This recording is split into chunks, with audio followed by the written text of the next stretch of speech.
Hello students, welcome to my class Polity Achiever and here I am Dr. Shalini और आज हम लोग discuss करने वाले हैं governor and state council of ministers के बारे में। तो इन दोनों के बीच में क्या रिलेशन होता है, एक गवर्नर के बीच में और जो स्टेट में सीएम होते हैं, काउंसिल ऑफ मिनिस्टर्स होते हैं, इन सभी के बीच में क्या रिलेशंस होते हैं, इन सभी को आज हम लोग इस क्लास में डिस्कस करेंगे। ओके, तो हम लोग स्टार्ट करते हैं। सबसे पहला जो आर्टिकल आता है एक स्टेट में राज्यपाल से रिलेटेड, वो होता है आर्टिकल 153, जिसमें ये कहा गया है कि प्रत्येक राज्य में एक राज्यपाल होगा। यानी कि हर स्टेट में एक राज्यपाल होता है, एक गवर्नर होता है, जो किसी भी स्टेट का, किसी भी राज्य का संवैधानिक प्रमुख कहलाता है। इसके बाद जो वास्तविक कार्यपालिका जिस तरह से स्टेट में होती है, उसी तरह से जैसे सेंट्रल गवर्नमेंट में वास्तविक कार्यपालिका प्रधानमंत्री होते हैं, इसी तरह से स्टेट में जो वास्तविक कार्यपालिका होती है वो मुख्यमंत्री होते हैं। तो यहाँ आर्टिकल 153 की बात हो गई, जो ये कहता है कि प्रत्येक राज्य में एक राज्यपाल होगा। ओके, अब हम आते हैं आर्टिकल 154 पर, जो ये कहता है कि राज्य की कार्यपालिका जो शक्ति है वो राज्यपाल में निहित होगी, जिसका प्रयोग वह स्वयं या अपने अधीनस्थ अधिकारियों के द्वारा करेंगे। तो यहाँ जो अधीनस्थ अधिकारी हैं वो हैं राज्य मंत्रिपरिषद और मुख्यमंत्री। तो जो भी कार्यपालिका संबंधी काम राज्यपाल करेंगे वो या तो मुख्यमंत्री के परामर्श से या राज्य मंत्रिपरिषद के परामर्श से करेंगे। देन हम आते हैं आर्टिकल 163 के क्लॉज 1 पर, जो ये कहता है कि राज्यपाल को सहायता व सलाह देने के लिए एक मंत्रिपरिषद होगी और जिसका प्रधान मुख्यमंत्री होगा, जो राज्यपाल को किसी भी विषय में सलाह या मशवरा दे सकते हैं। और जो भी वो सलाह देंगे, जो भी राज्यपाल को सजेशन देंगे, इसका कोई रिकॉर्ड नहीं होता है और इसको लेकर कोर्ट में भी नहीं जाया जा सकता है।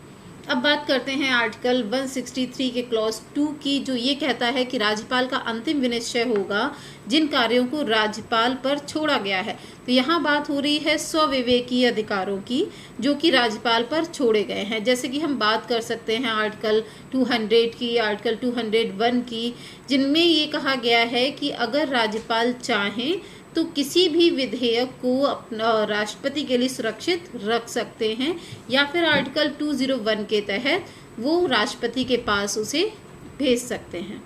देन नाउ हम आते हैं आर्टिकल 163 के क्लॉज 3 पर, जो ये कहता है कि मंत्रिपरिषद के द्वारा दी गई सलाह की जांच नहीं हो सकती है। तो यहाँ जैसे कि हमने आर्टिकल 163 के क्लॉज 1 में ये बात की कि उनको सलाह या मशवरा देने के लिए एक मंत्रिपरिषद होगी, लेकिन जो भी सजेशन वो देंगे राज्यपाल को, उसकी जांच नहीं की जा सकती है, ना ही उसे लेकर कोर्ट में जाया जा सकता है। नाउ नेक्स्ट स्लाइड पर आते हैं।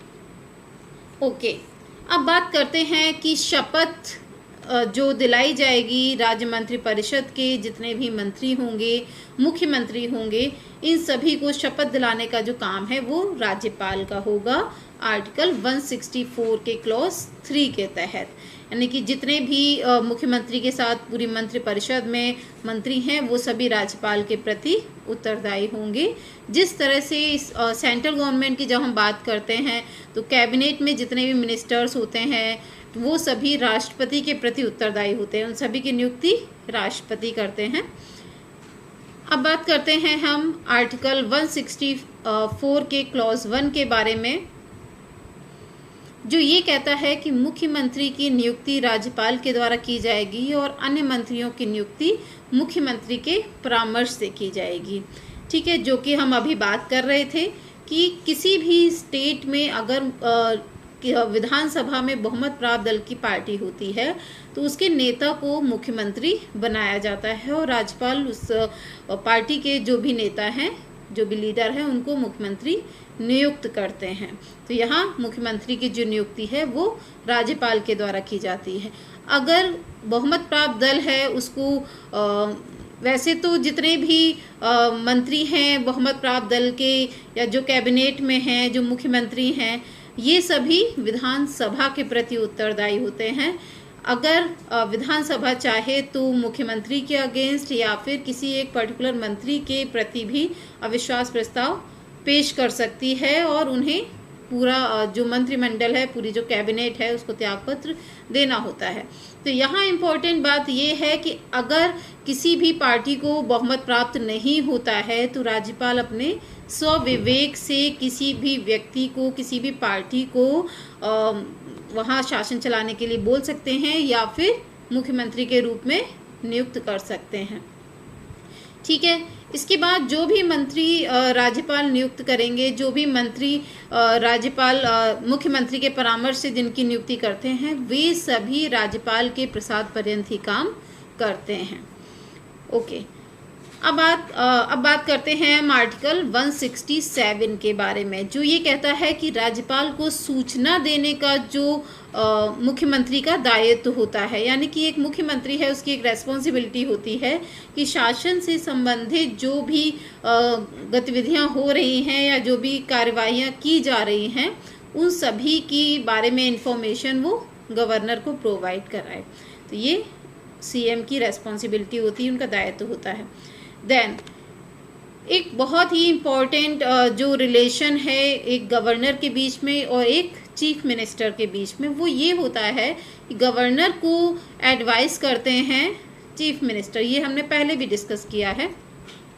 तो मुख्यमंत्री जो हैं वो राज्यपाल को शासन संबंधी प्रत्येक मामले में परामर्श देते हैं और संविधान के अनुसार राज्यपाल उस समय मुख्यमंत्री का परामर्श नहीं लेता है जब वो केंद्र सरकार के एक प्रतिनिधि यानी एजेंट के तौर पर काम कर रहा हो, यानी कि जब वो स्वविवेक से काम कर रहा होता है तब वो सीएम का परामर्श नहीं मानते हैं।